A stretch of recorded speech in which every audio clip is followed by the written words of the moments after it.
Instaurée par l'Organisation mondiale de la santé, OMS en sigle, la Journée mondiale du cœur est commémorée chaque année le 29 septembre. Elle réveille une importance croissante pour la sensibilisation à la prévention et au traitement des maladies cardiovasculaires. Selon les médecins spécialistes, le cœur est un organe important dans le corps humain. Alors c'est un organe précieux, il joue un rôle de pompe aspirante et refoulante.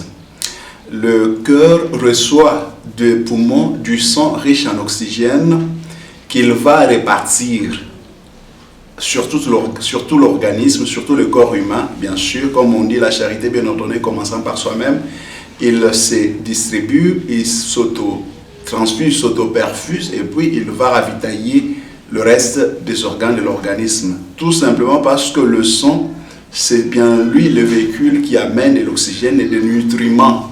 Quand on mange les aliments, on consomme les aliments, mais lorsque ça passe dans le sang, ça devient des nutriments. C'est ce qui nous permet de croître, de maintenir notre homéostasie, d'être en bonne santé. Alors c'est le cœur qui envoie ce sang-là riche en oxygène et en nutriments vers tous les organes du corps. Le cœur peut être atteint de plusieurs maladies susceptibles de causer même la mort. Le cœur peut faire l'objet de maladies infectieuses, des infections, comme par exemple un enfant ou une personne qui fait des amygdales à répétition.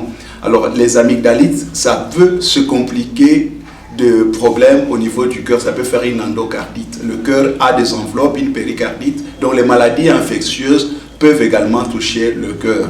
Le cœur peut faire l'objet des traumatismes. Quelqu'un peut recevoir des coups au niveau du cœur. Donc le cœur peut avoir des problèmes, l'objet des maladies traumatiques. Et il y a des maladies spécifiques au cœur. Quand par exemple quelqu'un fait une hypertension, l'augmentation de la pression artérielle, donc c'est une maladie qui touche le cœur. Alors le cœur va au-delà.